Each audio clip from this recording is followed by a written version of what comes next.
وأول وأهم قاعدة كان لازم يتعلموها علشان يوصلوا بيها للثراء هي قاعدة أولى ووحيدة، وهي إن هم يعرفوا الفرق بين الأصول والالتزامات. إيه هي الأصول وإيه هي الالتزامات؟ الأب الغني علمهم إن عشان تبقى غني لازم يكون عندك أصول وتعرف إيه هو الأصل وإزاي تمتلكه.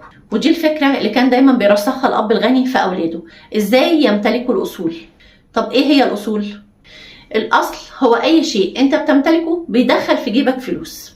أما الالتزامات هي أي شيء ممكن تكون حاجة برضه بتملكها بس مش بتدخلك فلوس، لا بالعكس، ده أنت ممكن تكون كمان بتصرف عليها. مثال بسيط، عندك شقة بتمتلكها وعايش فيها.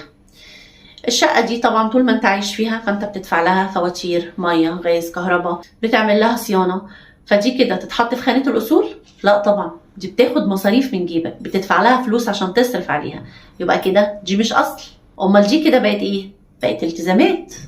طب نفس الشقة لو انت مش عايش فيها وكمان مش قافلها، لا ده انت مأجرها او داخل بيها مثلا في مشروع، فبالتالي الشقة دي بقت كل شهر او كل فترة بتدخلك دخل، حتى لو بتدفع جزء من الدخل ده فواتير فالجزء الباقي كله بيتحط في جيبك.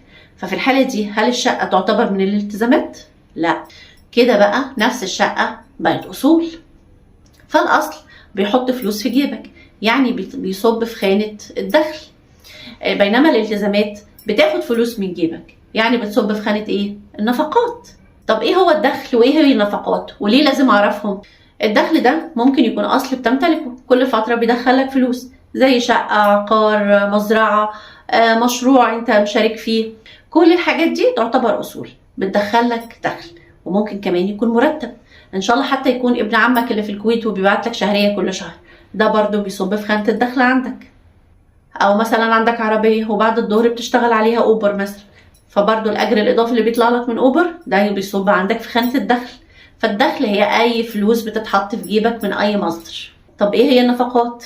النفقات هي اي حاجة بطلع فلوس من جيبي علشان اصرفها عليها، زي مصروف البيت، اكل وشرب وفواتير، مصروف الولاد، مصروف العربية، البنزين اللي بحطه، مصاريف اللبس، مصروف الرفاهيات، مصاريف العلاج والدكاترة، كل دي بتصب في خانة النفقات.